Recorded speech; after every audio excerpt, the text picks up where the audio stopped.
చూడండి, ఇర్మియా గ్రంథం మొదటి అధ్యాయం, ఇర్మియా గ్రంథం మొదటి అధ్యాయం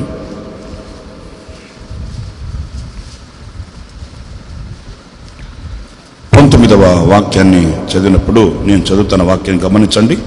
వారు నీతో యుద్ధము చేతురు గాని నిన్ను విడిపించుటకు నేను నీకు తోడై ఉన్నందున వారు నీపైని జయము పొందజాలరు.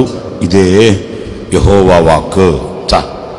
చూడండి, ఇక్కడ మనతో ఉన్న దేవుడు ఏం చేస్తాడు అని అంటే, ఆయన మనతో నడుస్తాడట. అప్పుడు ఇక్కడ మనం గమనించవలసింది ఏంటంటే, వారు నీతో యుద్ధము చేతురు గాని నిన్ను విడిపించుటకు నేను నీకు తోడై ఉన్నందున. అంటే మనతో ఉన్న దేవుడు ఏం చేస్తాడు అంటే, మనల్ని అన్ని విషయాలలో ఆయన జాగ్రత్త వహించి ఆయన మనల్ని నడిపిస్తాడు, జయమిస్తాడు, మనల్ని సాక్షిగా ఆయన నిలబెడతాడు. ఏ స్థితిలో, ఏ స్థితిగతుల మధ్యలోనికి మనం వెళ్ళినా అక్కడ ఆయన మనల్ని విడిపించి నడిపించి తీసుకుని వస్తాడట. ఆయన మనకు ఎప్పుడు దూరాన ఉండే దేవుడు కాదట.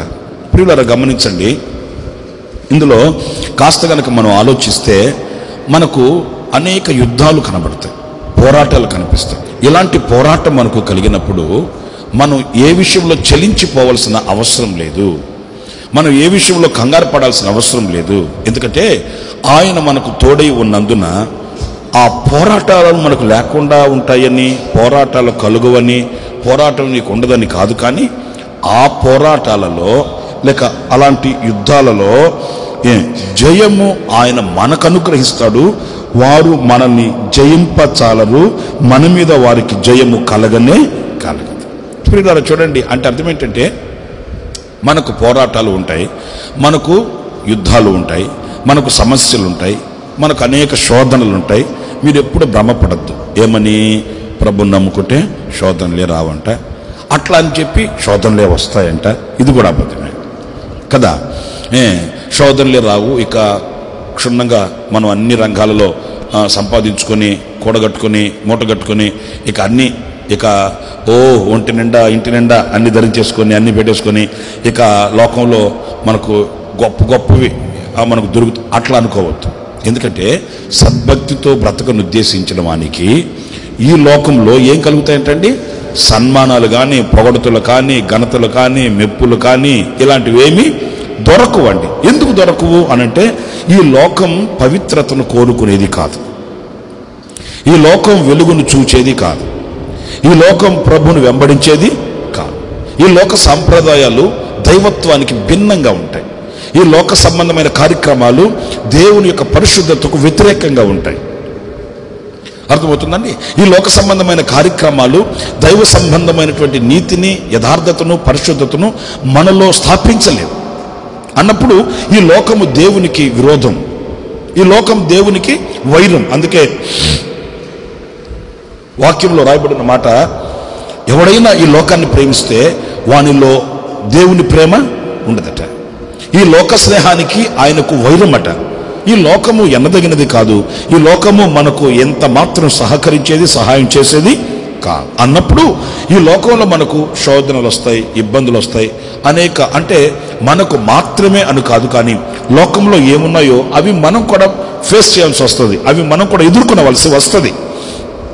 అయితే ఇందులో మనం గమనించాల్సింది, ఎన్ని ఇబ్బందులు, ఇక్కట్లు, శోధనలు, ఎన్ని ఆపదలు, అవాంతరాలు మన ఎదుట నిలిచినా ఒక్కటి మాత్రం సంతోషకరమైనది మనం ధ్యానించవలసింది ఏంటంటే, అవి మనల్ని ఎంత మాత్రం జయింపచాలవు, మనల్ని జయించే శక్తి వాటికి లేదు.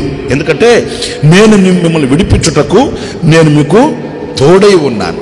మీరు ఇదే వాక్యంలో మీరు గమనించినప్పుడు ఈ ఇర్మియాకు చెప్తున్న ఈ మాటల్లో ప్రవక్త అయిన ఇర్మియాని మొట్టమొదట ఆయన పిలిచినప్పుడు ఏం చెప్పాడంటే, నేను పిలుస్తున్నాను. చూడండి, ఆ 18వ వాక్యం దగ్గరకు వద్దాం. మొదటి అధ్యాయంలోని 18వ వాక్యం. యూదా రాజుల యొద్దకు గాని, ప్రధానుల యొద్దకు గాని, యాజకుల యొద్దకు గాని, దేశ నివాసుల యొద్దకు గాని, ఈ దేశమంతటిలో నీవు ఎక్కడికి పోయినా, వింటున్నారండి, నీవు ఎక్కడికి పోయినా, నీవు ఏ స్థలములో నిలిచినా, నీవు ఏ స్థితిగతుల మధ్యలో నీవు కొనసాగుతూ ఉన్నప్పటికీ అక్కడ నేను నిన్ను ప్రాకారములు గల పట్టణం అండి. ఏమంటే నేను ఒక మాట అంటాను, ఒక పట్టణానికి మంచి ప్రాకారం ఉందనుకోండి, ఆకాశాన్ని అంటుకునే ప్రాకారాలు ఉన్నాయనుకోండి, ఏ శత్రువు లోపలికి రానివ్వకుండా, ఏ శత్రువు ప్రవేశించకుండా, ఏ శత్రువుకు తావు లేకుండా, ఏ శత్రువు జ్వరపడకుండా ఓ గట్టి ప్రాకారం ఉన్నప్పుడు ఎందుకు భయపడాలండి? అర్థమవుతుందా నేను చెప్పే మాట? చేతులు గొడుగుందనుకోండి, వర్షం వస్తే కంగారేంటి కదా? మరి చేతిలో డబ్బు ఉందనుకోండి, మరి ఏదైనా అవసరం వచ్చినప్పుడు కంగారు ఎందుకు? ఇక్కడ ఇర్మియాతో చెప్తున్నాడు, నిన్ను నేను ఎలా చేస్తాను?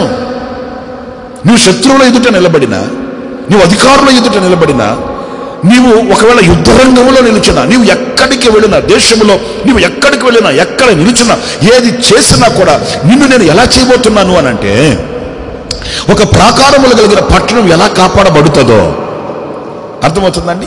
ఒక ప్రాకారములు కలిగిన పట్టణం ఎలా సుభిక్షతో ఉండగలుగుతుందో, నిమ్మలంగా, నెమ్మదిగా, ప్రశాంతంగా, విశ్రాంతిగా ఎలా జీవించగలుగుతుందో, నిన్ను ప్రాకారములు కలిగిన పట్టణంగా, ఆమేన్, ఒక ప్రాకారము కలిగిన పట్టణం ఎలాగైతే కాపాడబడుతుందో అలా ప్రాకారములు కలిగిన పట్టణం వలె నేను నిన్ను చేస్తాను అన్నప్పుడు, ప్రియమైన దేవుని బిడ్డలారా, ఎన్ని ఆటుపోటుల మధ్య అయినా, నేను ఒక రోజున ప్రార్థన చేయడానికి ఒక ఇంటికి వెళ్తే వాళ్ళ అమ్మాయిని కాలేజీకి పంపిస్తున్నారు. ఆ రోజు అర్థమవుతుందా?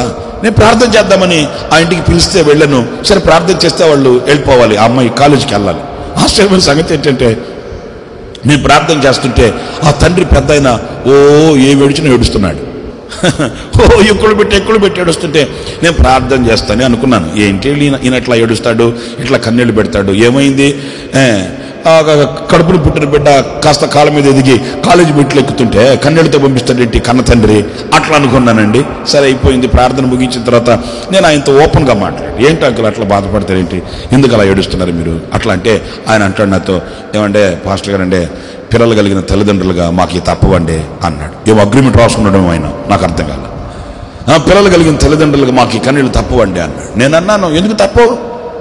ఏమో ఆస్తి నీకేమన్నది, లేకపోతే నీకేమైనా అది సొంతం సంపాద్యమా ఏంటి, ఎందుకు తప్పవండి, ఎందుకు అట్లా అంటే ఆయన నాతో చెప్పాడు, ఏమండి ఈరోజు ఎదిగిన బిడ్డలు ఇంట్లో నుంచి బయటకు వెళుతున్నారంటే మరలా నా బిడ్డలు నా సంతోషాన్ని చూసే వాళ్ళకి వస్తారా, లేకపోతే గుండెల్లో గుణపాలు అయ్యి వస్తారా అనే బాధ, అనే దిగులు మాకు ఉంటుందండి, అంచేత ఈ కన్నీళ్ళు మాకు తప్పవండి అట్లా. నేను ఆ రోజు ఆయనతో ఒక మాట చెప్పాను, నువ్వు పిచ్చోళ్ళలాగా ఆలోచిస్తున్నా, నువ్వు కన్నీళ్లు కాల్చినంత మాత్రాన నీ బిడ్డకి నువ్వు ప్రాకారంగా ఉండగలవా, నువ్వు కాపాడుకోగలవా? నువ్వు ఏడ్చినంత మాత్రాన, కన్నీళ్లు పెట్టినంత మాత్రాన, దిగులు పడినంత మాత్రాన నీ బిడ్డ నువ్వు కాపాడుకోగలవా? నిన్ను నువ్వు కాపాడుకోగలవా? నీ కుటుంబాన్ని నువ్వు కాపాడుకోగలవా? లేదు కదా. దేవుని వాక్యం ఏమంటుందంటే, మనం గనక ఆయనకు అప్పగించుకుంటే, అర్థమవుతుందా, మనం గనక ఆయనకి సమర్పించుకుంటే, ఆయన చేతికి మనల్ని మనం గనక పూర్ణంగా మనం ప్రతిష్ఠించుకుంటే, మనం ఆయన చేతికి అప్పగించిన దానిని ఆయన కాపాడుతాడు. హల్లెలూయా, హల్లెలూయా. అప్పుడు మనం ఎలా ఉంటామంటే ప్రాకారములు కలిగిన పట్టణము వలె. అర్థమవుతుందండి? ఆయన కాపాడుతాడండి. ఎన్నో విపత్తులు మన లోకంలో చూడొచ్చు, ఎన్నో మన హృదయాన్ని భయభ్రాంతులుగా చేసే అనుభవాలు లోకంలో మనం చూడొచ్చు. అమ్మో ఏంటి ఇట్లా జరుగుతున్నాయి, ఏంటి అలా జరుగుతుంది, ఈ రోజు ఇలా ఉంది, రేపేం జరుగుతుంది, అనవసరం. అసలు ఆ కంగారే మనకు అవసరం లేదు. ఎందుకు అవసరం లేదు అనంటే, మనము ఆయనకు అప్పగించిన దానిని ఆయన ఎలా కాపాడుతాడంటే, ఒక ప్రాకారములు కలిగిన పట్టణం ఎలాగైతే కాపాడబడుతుందో అలాగున మనల్ని, మన కుటుంబాలని, మన వ్యక్తిగత బ్రతుకుల్ని ఆయన కాపాడుతాడట. ఇదిగో వాళ్ళు ఎంత యుద్ధం చేసినా నీ పక్షాన, వాళ్ళు నీకు విరోధముగా ఎంత యుద్ధం చేసినా నేను నిన్ను విడిపిస్తున్నాను, నేను నీకు తోడే ఉంటాను కనుక వాళ్ళకి నీ మీద జయము కలగనే కలగదు. అంటే అట్లా అని యుద్ధం చేయకుండా ఉంటారా? నా చేస్తూ ఉంటారు. అర్థమవుతుందా? నీవు ఎంతో ఆసక్తిగా ప్రారంభించిన దాన్ని గొడ్డలు పెట్టుకొని నరికి పడేయాలని వస్తా, లేకపోతే ఆధ్యాత్మికంగా ఎంతో ఉన్నత స్థితికి వెళ్ళాలని ఆశించిన దానిని బిందెడు నీళ్లు పోసి చల్లార్చడానికి వస్తారు. అయితే ఒకటి మాత్రం వాస్తవం, వాళ్ళ ప్రయాసగా నిలబడుతుందే కానీ, లోకము యొక్క, సాతాను యొక్క ప్రయాసగానే నిలబడుతుంది కానీ, తుది జయం మాత్రం, అంతిమ జయం మాత్రం నీకు కలుగుతుంది. ఆ యుద్ధంలో నీకు ఓటమి కలగనివ్వను, నేను నీకు తోడై నిన్ను విడిపించుకొని తీసుకుని వస్తాను అని వాక్యం చెప్తుంది. ప్రియమైన దేవుని బిడ్డలారా, మీరు యోహాను సువార్త 16వ అధ్యాయం 33లో కూడా మనం చదివితే ఏమని రాసి ఉంటుందంటే, అక్కడ లోకములో మీకు శ్రమ కలుగును, అయినను ధైర్యం తెచ్చుకొనుడి, నేను లోకాన్ని జయించి ఉన్నాను. ఎంత మాట అండి బాబాయ్. నేను నీకు తోడై ఉంటానన్నాడే ఆయన చెప్తున్నాడండి. లోకంలో మీకేం కలుగుతుంది? శ్రమ కలుగుతుంది, ఇబ్బందులు వస్తాయి, శోధనలు వస్తాయి. అయితే ఒకటి, అవి వచ్చాయని మీరు భయపడకండి, అవి వచ్చాయని మీరు కంగారు పడకండి. ఒకటి అదేంటంటే, నేను లోకాన్ని జయించి ఉన్నాను, నేను లోకాన్ని జయించిన వాడును, నీతో ఉన్నాను, నిన్ను విడిపించుకొని బయటికి తీసుకుని వస్తాను. హల్లెలూయా.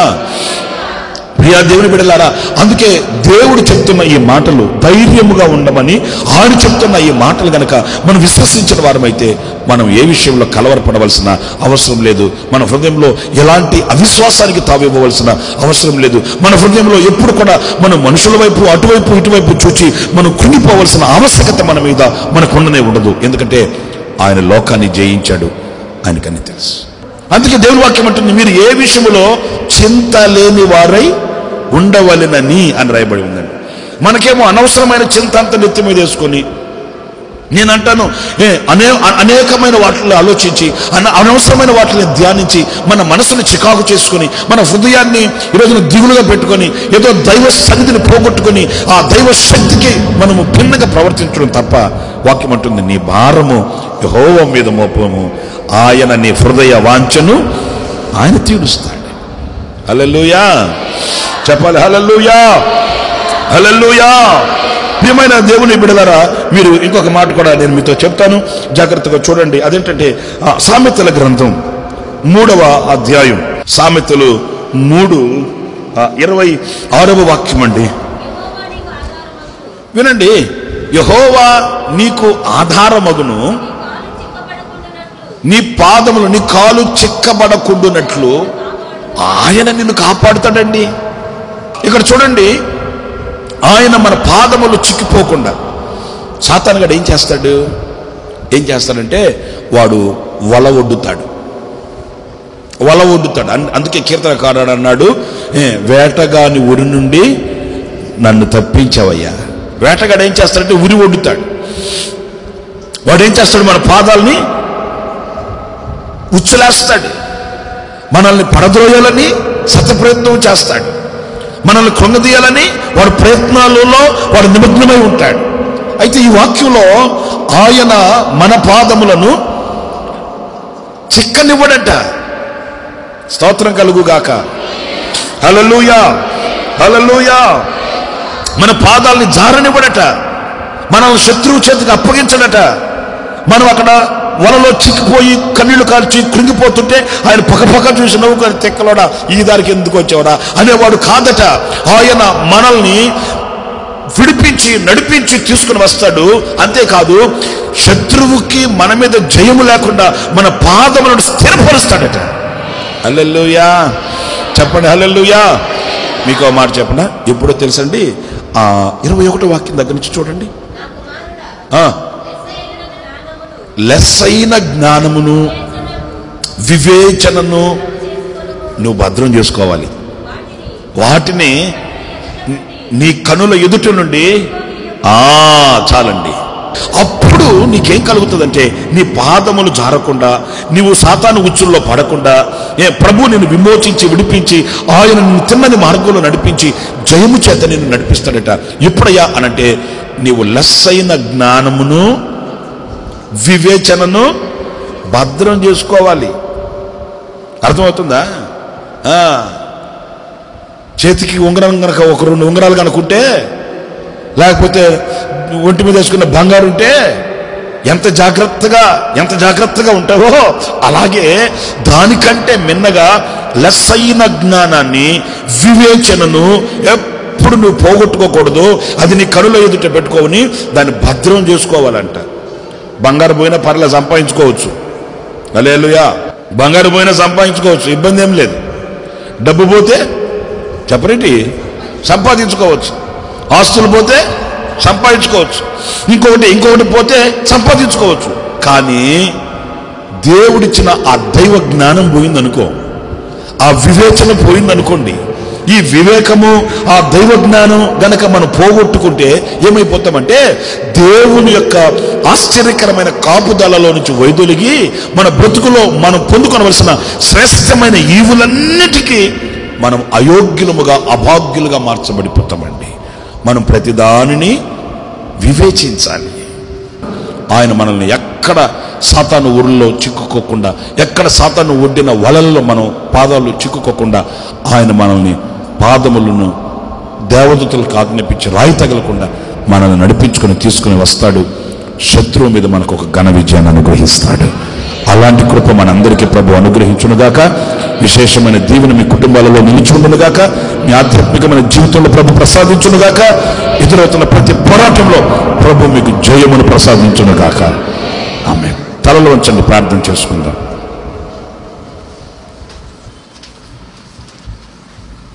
అందరు తలల నుంచి కళ్ళు మూసి, ప్రభువా, ఇదిగో ఈ వేళ నీవు నాకు తోడై ఉండి శత్రువు వశము కాకుండా, శత్రువుకు జయము కలగకుండా నన్ను నడిపిస్తానన్నావు, విడిపిస్తానన్నావు, రక్షిస్తానన్నావు. ఆ రీతిగా నన్ను, నా కుటుంబాన్ని నడిపించండి. ఇదిగో నా చేతిని నీ చేతికి అప్పగిస్తున్నాను, నా బ్రతుకుని నీకు సమర్పించుకుంటున్నాను. మీరు ఆ రీతిగా నా పాదమును స్థిరపరచండి.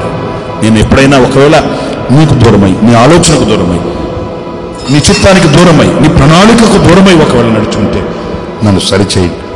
నా చేయి పట్టుకొని నీ చిత్తానుసారంగా నన్ను నడిపించి నా బ్రతుకును మరల్చండి. నూతనమైన మార్గాలలో నన్ను నడిపించి బాగు చేయమని కోరుకుంటే నిశ్చయముగా నా దేవుడు నీకు తోడై ఉండే దేవుడు, ఆయన నీకు జయం అనుగ్రహించే దేవుడు, ఆయన నిన్ను రెక్కల మీద మోసే దేవుడు. Thank you God. Hallelujah, hallelujah, hallelujah, hallelujah, hallelujah. అందరూ మీకు మీరుగా ప్రార్థన చేసుకోండి. మీ కొరకు మేము కూడా ప్రార్థన చేయబోతున్నాం. దైవ దీవెనలు పొందుకుంటా. ఆశ్చర్యకరుడా, పరిశుద్ధుడా, నీ పరిశుద్ధ నామానికి స్తోత్రం చెల్లిస్తున్నాం ప్రభువా. మీ సేవకుని ముఖాంతరములో నుండి మీరు మాట్లాడిన నీ శ్రేష్టమైన అమూల్యమైన వాక్కులను బట్టి నీకు స్తుతి చెల్లిస్తున్నాం ప్రభువా. మీరు మమ్మల్ని విడిపించుటకే మాకు తోడయ్యున్నారని, శత్రు మాపై విజయం పొందకుండా ఒక ప్రాకారము కలిగిన పట్టణముగా మీరు చేయబోతున్నందుకు మీకు స్తోత్రం చెల్లిస్తున్నా. ఏ చీకటి, ఏ అంధకారం ఏ ఒక్కరిని ఆవరించుకున్నట్లుగా ప్రాకారము గల పట్టణముగా మీరు మార్చబోతున్నందుకు నీకు స్తోత్రం చెల్లిస్తున్నాం ప్రభువా. సాతాను ఒడ్డిన వలలలో నుంచి, చిక్కులలో నుంచి, ప్రతి ఒక్క బంధకాల్లో నుంచి మేము విడుదల పొందాలి అంటే నీ యొక్క మాటలు, నీ యొక్క ఆజ్ఞల జాడలలో మేము నడిపించబడాలి అని, నీవు నడిచిన నీ అడుగు జాడలలో మేము నడిపించబడాలి అని మీరు తెలియచేసిన నీ ఉన్నతమైన వాక్యాన్ని బట్టి నీకు స్తోత్రం చెల్లిస్తున్నాం ప్రభువా. ఈ రాత్రి నీ మాటల ద్వారా నీ అడుగు జాడల్లో మేము నడిపించబడేటట్లు, సాతాను యొక్క బంధకాల నుంచి మేము విడుదల పొందేటట్లుగా, నీ పరిశుద్ధమైన శ్రేష్టమైన మార్గాలు నడిపించబడి నీ నిశ్చలమైన రాజ్యానికి రాకడకు మేము వారసులముగా మార్చబడేటట్లుగా మీరు సహాయం దయచేయమని ప్రార్థిస్తున్నాం ప్రభువానికి స్తోత్రం. ఉన్నతమైన మీ సన్నిధి తోడుగా ఉంచి జయమనుగ్రహించి మీరు నడిపించమని నజరేయుడిని యేసు నామములో అడిగి వేడుకొనుచున్నాము తండ్రి, ఆమేన్. యేసు రక్షించును, యేసు స్వస్థపరచును. హోసన్నా హోసన్నా మినిస్ట్రీస్ నిర్వహించు సంపూర్ణ రాత్రి ఉపవాస ప్రార్థన ప్రతి నెల 7వ తేదీ రాత్రి 9 గంటలకు. స్థలం హోసన్నా మందిర్, చింతలకట్ట రోడ్, యనమల కుదురు, విజయవాడ. దైవజనులు పాస్టర్ రమేష్ గారు, పాస్టర్ అబ్రహాం గారు, పాస్టర్ జాన్ వెస్లీ గారు వాక్య పరిచర్య చేసి ప్రత్యేక ప్రార్థనలు చేయుదురు. శక్తివంతమైన స్తుతి ఆరాధన, మేలుకొలుపు కలుగు సందేశముల కొరకు తరలి రండి. వివరాలకు సంప్రదించండి. హోసన్నా మందిర్, చింతలకట్ట రోడ్, యనమల కుదురు, విజయవాడ.